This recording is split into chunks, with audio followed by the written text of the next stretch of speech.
যদি job top MP হয়, বাবা ওনার যখন ঢাকা থেকে আসবে মধুপুর পর্যন্ত আগেতে যায়, কতক্ষণ 50 খান 100 খান মোটরসাইকেল যায়, সামনে 50 খান পিছনে 50 খান, আর এমপি সাহেব থাকে মাঝখানে, সামনে থেকে সংকেত দেয় পিক পিক পিক পিক, এমপি আসতেছে। বাড়ির গেট পর 8-10টা পুলিশ, আবার সে রুমে শুয়ে থাকে, সেখানে একটা পাহারাদার থাকে। যদি রাতে ইন্দুর নড়াচড়া করে, এমপি কা পুরো বাবারই আসবে। কথা কি আমি অবস্থা বলতেছি যে জনগণের যে উপকার করছি অত কখন জানি খুব খারাপ লাগতেছে মনে হয়। নারায়ণ তাকবীর, নারায়ণ তাকবীর। যাক, আপনারা জায়গায় আছেন। হযরত ওমর ঈশার নামাজ পড়ে বাসায় যান নাই, রাত 12টার পরে ধীরে ধীরে বাসায় গেছে। যায় ওমরের বিবি শুয়ে আছে, ঘরে দরজা নক করছে, নক করছে। আব্দুল্লাহর মা এক ডাক দিছে, দরজা খুলে দিছে। সুবহানাল্লাহ, এটা জোরে কর। আর আমাদের আব্দুল্লাহর মা ঘরে ঘরে শুয়ে আছে। এই যে মাহফিলে বাড়ি চলে আসছে, মাহফিল থেকে বাড়ির থেকে মাহফিলে আসছে, যার দেখবেন টান টান হওয়া শুয়ে রয়েছে, সব বোন এসে ফাঁকে গেছে না, বাচ্চি লুটে বুটে ঘুম পাচ্ছে। আপনি সেই জামালপুর শহর থেকে রাত 12টার সময় এসে ডাক দিবেন, সালমান মাও খবর নাই, ও সালমান মাও খবর নাই, ও সালমান মা একই আছে। প্রেম প্রীতির জ্বালা, মোবাইলের মেলা, এখন আর চিঠি লেখা লাগে না। ও ছেলে সারা রাত জাগিয়া ফোনে কথা বলিয়া, লেখা পড়াই আমি আর ভালো লাগে না, লেখা পড়া ছেলের ভালো লাগে না। মোবাইল ফোন আসিল কি দোলা লাগিল, ফজরের ঘুম তো পোলার ভাঙলো না। পেটে বাদ যাই থাক, পরনে নাই থাক, মোবাইল ছাড়া মিয়ার চলে না, মোবাইল ছাড়া পোলার চলে না। মোবাইল ফোন আসিল কি দোলা লাগিল, ফজরের ঘুম তো পোলার ভাঙল না। আইলো কি জামানা, বুঝাইলে বুঝাছে না, পিতা মাতার পেটে বাদ নেই, ছেলে প্রেমের দিওয়ানা। মোবাইল ছাড়া চলে না, মায়ে বলে রব্বানা, বাবাই বলে জালাম না, আল্লাহ বলে শুনলাম না, বাইরে গেল যন্ত্রণা। বাবা 3টে ছেলের হাতে 3টে তাজ ফোন দিলেন, দিয়ে আপনি মসজিদের মধ্যে যায় আগের কাতারে বসে আপনি ফ্যাক ফ্যাক খেলে বেবাচ্ছেন, রব্বানা জালাউলা। আপনার ওই বেবানের 5 পয়সার লাভ নাই। কত পর? কারণ আপনার ছেলে যেই জামানা যেই যুগ পড়ে গেছে, এই যুগের মধ্যে এই ছেলের কাছে মোবাইল দিয়েছেন, আপনার ছেলে রাত 9টার থেকে আপনার ফেসবুকের মধ্যে ঢুকে আপনার 3:30টা পর্যন্ত ফেসবুকের মধ্যে খালি খোট্টা যাচ্ছে। ও কি করতেছে? আপনাদের এই গ্রামের ভিতরে যদি 50টা যুবক যুবতী থাকে, রাত 12টার পরে আপনি ফেসবুকের মধ্যে ঢোকেন, মেসেঞ্জারের মধ্যে ঢুকে দেখেন, আপনাদের গ্রামের মধ্যে যদি 50টা যুবক যুবতী থাকে, তার 40টা রাত 12টার পরে লাইনে রয়েছে। ও কি করতেছে? তাহাজ্জুদ নামাজ পড়ে মোনাজাত করতেছে। হ্যাঁ, 9টার সময় ফেসবুকের মধ্যে ঢুকছে, 3:30 পর্যন্ত খোট্টা যাচ্ছে, বাপ মাক দোজকে নেওয়ার জন্য উঠে পড়ে লাগছে। ভাবছেন কি এই ছেলে এই মেয়ে মোবাইলের মধ্যে যে পাপ করবে, এই পাপকে 3 ভাগে ভাগ করা হবে। 1 ভাগ মা পাবে, 1 ভাগ বাবা পাবে, 1 ভাগ ছেলে পাবে। বিশ্বাস যদি না হয় মরে দেখেন।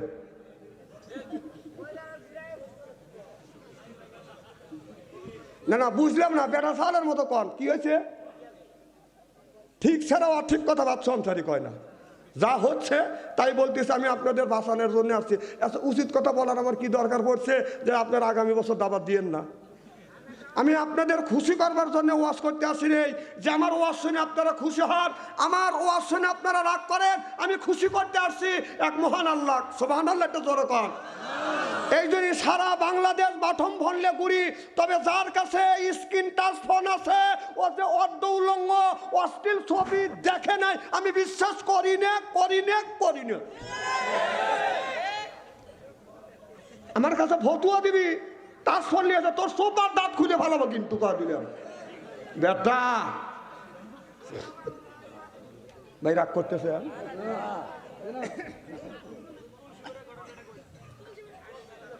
কি তুলসীপুর কি করছিলাম মাথাবাটা যখন ওদের মনে আছে তুলসীপুর ওয়াজ করছিলাম যে 6 মাস ধরে একটা মেয়ের বিয়ে হয়েছে 8 মাসে গর্ভবতী স্বামী বলতেছে বিবি আর 6 মাস ধরে বিয়ে করলাম 8 মাসে গর্ভবতী তুমি এই অপকর্ম কার সাথে করলে আর পাপের বোঝা আমার মাথায় চাপাইলে কথা বুঝতেছেন না হ্যাঁ এই চিঠি দিছে জনগণ মারহাবা নারে তাকবীর এই ওয়াজটাই তো করবে গেলে তো কথা বাজিয়ে আসবেন আপনারা আসান তো ইনশাল্লাহ তাহলে কি জানি বলতেছিলাম আমি না এখন যে আমি বলতেছিলাম তারপর আমি কারণ বাবা এখনই মাস্তানি করো আমার ভাইয়ের আমার ওই দিকে যেতে চাই না ভালো করে লক্ষ্য করে শুনুন আমলে নিয়তে বদন শুনতে হবে হযরত ইব্রাহিম আলাইহিস সালাম আল্লাহর কাছে বলেছিল রব্বে হাবলি মিনাস সলিহিন আল্লাহ একটা তুমি নেক বেটা দাও আল্লাহ তারই একটা নেক বেটা দান করলো তার নাম হলো ইব্রাহিম ইসমাইল আলাইহিস সালাম আমরা যেটা জন্ম দিছি এটা বেটা না এটা শয়তানের বেটা রাস্তা দিয়ে যাই বাদান ভাই জাইল বাদাই লেটা বেটা কামতের দিন খাবে যাটা বেটা আওলা তো কুম ফিতনা তো বেটা বেটি হচ্ছে বাদান পরীক্ষার বস্তু বেটা বেটির কারণে মা বাবা নামাজ পড়ার পরেও রোজা রাখার পরেও কিয়ামতের ময়দানে ওই লোকটা বাদান দোজখে যাবে চিল্লাকান নাউজুবিল্লাহ কারণ যতই নামাজ পড়েন ছেলেকে যদি কোরআন শিক্ষা না দেন দিন যদি শিক্ষা না দেন ইসলামী শিক্ষা যদি শিক্ষিত না করেন ইংরেজি শিক্ষা দিচ্ছেন বাংলা শিক্ষা দিচ্ছেন এটার কোনো লাভ হবে না বাবা এই জন্যই একটা ছেলে আছে আলেম বানান হাফেজ বানান আলেম ছেলের হাফেজ ছেলের কত দাম কিয়ামতের ময়দানে এই ছেলে যখন জান্নাতে যাবে আল্লাহ বলবে বান্দা তুমি জান্নাতে যাও তখন টিকিট ধরা দিবে বান্দা তখন জান্নাতের গেটের সামনে এসে বলবে আল্লাহ আমি তোমার জান্নাতে যাব না কেন যাবে না বলবে আল্লাহ আমার মা আমার আব্বা কষ্ট করে আমাকে হাফেজ আলেম বানাইছে যতক্ষণ পর্যন্ত আমার ছেলে আমার মা আব্বাকে জান্নাতে না দিবে আমি তোমার জান্নাতে যাব না তোমার টিকিট তুমি নেও আল্লাহ বলে আমি দিতে জানি আমি নিতে জানি না সুবহানাল্লাহ আল্লাহ বলে ফেরেশতা যা আমার বান্দার মা বাবাকে ধরে নিয়ে মা বাবাকে ধরিয়ে নিয়ে দিবে যে তোমার মা বাবাকে নেও এই ছেলেটা মা বাবাকে সাথে নিয়ে আল্লাহর জান্নাতে যাবে সুবহানাল্লাহ এই জন্য একটা ছেলে হাফেজ বানান আলেম বানান জানেন আলেমের কত দাম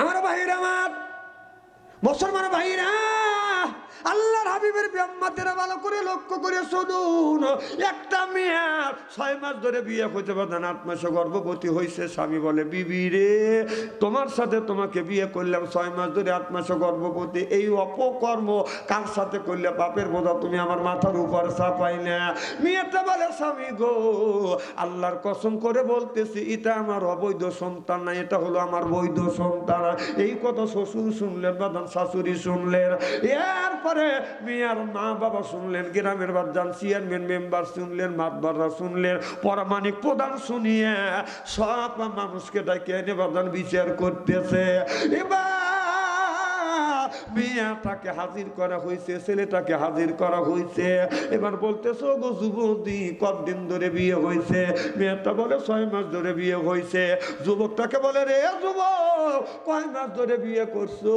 যুবক বলে আমি 6 মাস ধরে বিয়ে করছি মেয়েটাকে বললো মা 6 মাস ধরে তোমার বিয়ে হয়েছে কয় মাসে গর্ভবতী মেয়েটা বলে 6 মাস ধরে বিয়ে হয়েছে 8 মাসে গর্ভবতী এবার ছেলে বলে 6 মাস ধরে বিয়ে করছে 8 মাসে গর্ভবতী এলাকার মেম্বার চেয়ারম্যান মুরব্বীরা মাতবাররা এরপরে প্রধানেরা পরামানিকেরা বিচার সালিশ করে তারা বলতেছে 6 মাস ধরে যদি বিয়ে হয় আর 8 মাসে যদি গর্ভবতী হয় অবশ্যই এই সন্তানটা বৈধ হবে না সন্তানটা অবৈধ আপনারা বলুন 6 মাস ধরে যদি বিয়ে হয় 8 মাসে যদি গর্ভবতী হয় আপনারা বলুন এই সন্তান বৈধ হবে না অবৈধ হবে জোর কম যারা কথা বললো না এরা আমাকে বৈধ মনে করবে কি কারণ বৈধ না অবৈধ তো বললেই তো হয় আমার ভাইরা আমার, যুবক বলে রে যুবতী, 6 মাস ধরে বিয়ে করছি, 8 মাসও গর্ভবতী, এলাকার সব মানুষ বলে অবৈধ সন্তান। এই দিয়ে যদি তোমার অবৈধ সন্তান হয়, এই বউটাকে আমি রাখবো না। মেয়েটা বললো, এবার সব মানুষ বললো তুমি তোমার বউ রাখবে কি না রাখবে এটা হলো তোমার ব্যাপার। এবার মেয়ের মা বাবাকে বললো, আপনার মেয়ে অবৈধ সন্তান পেটে রাখছে, আমি আপনার মেয়েকে রাখবো না। শ্বশুর শাশুড়ি বলে, বাবা এটা তোমার ব্যাপার, তুমি ইচ্ছে করলে সংসার করতে পারো, ইচ্ছে করলে তালাক দিতে পারো, এটা তোমার ব্যাপার। এবার ছেলেটা বললেন, 6 মাস ধরে বিয়ে করছি, 8 মাসে গর্ভবতী, এই বউ আমি রাখবো না, তালাক দিব। মেয়েটা বলে, আল্লাহর কসম লাগে, আল্লাহর আগে থাকে না, আপনারা আমাকে তালাক দেওয়াইয়েন না। ও স্বামী, আপনি তালাক দিয়ে না, আমি আপনাদের বিচার মানি না। এই বিচারটা অর্ধ পৃথিবীর প্রেসিডেন্ট হযরত ওমরের কাছে করব। চিল্লাক আল্লাহু আকবার, নারায়ে তাকবীর, নারায়ে তাকবীর। তখন হযরত ওমর অর্ধ পৃথিবীর প্রেসিডেন্ট। কি প্রেসিডেন্ট? হযরত ওমর রোম পারস্য দখল করিয়া অর্ধ পৃথিবীর যখন প্রেসিডেন্ট হলেন, নবীর সাহাবীরা মিছিল করতে করতে মসজিদে নববীরে গেছে, যায়া দেখে হযরত ওমর মসজিদে মেম্বারের উপরে বসে ডান হাত দিয়ে ডান গালে থাপ্পুর, বাম হাত দিয়ে বাম গালে থাপ্পুর। উপস্থিত সাহাবীদের বিজয় মিছিল বন্ধ হয়ে গেল। নবীর সাহাবীরা বলে, ভাই ওসমান, রোম পারস্য দখল করিয়া অর্ধ পৃথিবীর প্রেসিডেন্ট যখন হয়েছে হযরত ওমর, আমরা মিছিল করতে করতে মসজিদে নববীরে আসছি, এসে দেখি আমাদের অর্ধ পৃথিবীর প্রেসিডেন্ট ওমর পাগল হয়ে গেছে, ডান হাত দিয়ে ডান গালে থাপ্পুর, বাম হাত দিয়ে বাম গালে থাপ্পুর। ও ভাই ওসমান, আপনি একটু যান। হযরত ওসমান যা সালাম দিলেন, আসসালামু আলাইকুম ইয়া আমিরুল মুমিনিন খলিফাতুল মুসলিমিন। রোম পারস্য দখল করিয়ে আমরা অর্ধ পৃথিবীর প্রেসিডেন্ট আপনাকে বানাইছি, আমরা অর্ধ পৃথিবীর মানুষ জনগণ আপনার হতে পেরেছি, আর আপনি ডান হাত দিয়ে ডান গালে থাপ্পুর, বাম হাত দিয়ে বাম গালে থাপ্পুর নিছেন। কারণ কি? সাহাবীদের বিজয় মিছিল বন্ধ হয়ে যাচ্ছে। এবার হযরত ওমর চোখের পানি ফেলে দিয়ে কান্দে আর বলে, ভাই ওসমান, আমি যখন অর্ধ পৃথিবীর প্রেসিডেন্ট হয়েছি, এই চেয়ারে যখন বসছি, আমার মনের মধ্যে একটু অহংকার ভাব আসছে। ওমর রে, তুমি অর্ধ পৃথিবীর প্রেসিডেন্ট, তুমি যা বলবে মানুষ তোমার কথা শুনবে, তোমার কথা মানুষ উঠবে, তোমার কথা মানুষ বসবে। এই জন্যই আমি ডান হাত দিয়ে ডান গালে থাপ্পড় লাগাইয়া বলছি, ওমর অহংকার করিস না, গর্ব করিস না, তুমি যে রাখালি চাকরি করছো ওই দিক তুমি খেয়াল করো। সুবহানাল্লাহ, এটা সুবহানাল্লাহ। ওমর বকটি রাখালগিরি করছে, আল্লাহ তাকে নিয়ে এসে অর্ধ পৃথিবীর প্রেসিডেন্ট বানাইছে। রাখালগিরি করে বকটি নিয়ে যখন সন্ধ্যের সময় বাসায় আসছে, মালিক কান ধরিয়া বাম গালে এক থাপ্পড় মারছি। বলো ওমর, বকটি কয়টা নিছিল আর কয়টা আনলে? আমি তো গুনি নিয়ে গোন, গুনে দেখা যে 3টে কম, যা বরকি নিয়ে। ওমর দৌড়া যায়, মাঠের মধ্যে যা বরকি খুঁজে খুঁজে নিয়ে আসে হাজির করলো, আবার বাম কান ধরে বাম গালে থাপ্পড় দিয়ে বলতেছে, এইভাবে যদি বরকি হারা যায় তোর চাকরি কিন্তু বাতিল হবে। আমার বললেন, এই কথা আমার যখন মনে হইল, আমি আমার অর্ধ পৃথিবীর প্রেসিডেন্ট হয়েছি, আর মনের মধ্যে বলতেছে তুমি কিন্তু অর্ধ পৃথিবীর প্রেসিডেন্ট, তুমি যা বলবে মানুষ তাই শুনবে, মক্কার মানুষ তাই শুনবে। এই জন্য ডান হাত দিয়া ডান গালে থাপ্পড়, বাম হাত দিয়া বাম গালে থাপ্পড় লাগাইয়া বলি, ওমর রে, অহংকার করিস না, গর্ব করিস না রে ওমর, তুমি যে বরকি রাখালি ছিলে এই কথাটা তুমি স্মরণ করো। চিল্লাখন আল্লাহু আকবার। অত ইজ্জত মানতাসা, অত জিল্লু মানতাসা, ইজ্জত দেনেওয়ালার মালিক আল্লাহ, সিনে নেওয়ার মালিক কে? সেই ওমর অর্ধ পৃথিবীর প্রেসিডেন্ট, তখন তার রাষ্ট্র চালানোর বয়স হলো, তখন হলো 8 বছর। ওমর 10 বছর পর্যন্ত রাষ্ট্র পরিচালনা করছে। সুবহানাল্লাহ, এটা সরকার। তেমনি এটা বলতেছে, আপনারা তালাক দেন না, আপনাদের বিচার মানি না, এই বিচার অর্ধ পৃথিবীর প্রেসিডেন্ট ওমরের কাছে আমি সানি করবো। সুবহানাল্লাহ, এটা সরকার। আমার ভাইরা আমার, মেয়েটা বোরখা পরে দৌড়া মসজিদে নববীরেতে গেলেন, যাইয়া বললেন আমাদের অর্ধ পৃথিবীর প্রেসিডেন্ট ওমর কই? কয় নাই, ওমর নাই। কই গেছে? কয় নামাজ পড়িয়া মসজিদ থেকে বের হয়ে এই দিকে বাদান বের হয়ে গেছে। হযরত ওমর নামাজ পড়িয়া বাসায় যায় নাই, গ্রামে গ্রামে যা বলতো, গ্রামবাসীরা তোমরা কেমন আছো? আর একজনকে বললো আপনি কেমন আছেন? যে অসুস্থ আছে তাকে যা দেখাশোনা করতেন, আপনি ডাক্তার লাগাইছেন কি, ওষুধ খাইছেন কিনে, অথবা কবিরাজ লাগাইছেন কিনে, ডাক্তারের কাছে যদি নিতে হয় আমি ওমর আপনাকে ডাক্তারের কাছে নিয়ে যাব। চিল্লা কোন আল্লাহু আকবার, সুবহানাল্লাহ। মানুষের কাছে যা বললো আপনারা কি খাইছেন, কি অনাহারে আছেন, কে খায় আছে কে না খায় আছে, এইগুলি হযরত ওমর বাদান দেখাশোনা করে। আর আমাদের দেশে যদি নেতা হয় একা একা যায় না, 20 জন লোক থাকে। যদি আপনার চেয়ারম্যান হয় পিছনে চামচা থাকে 10 জন। কথা কন?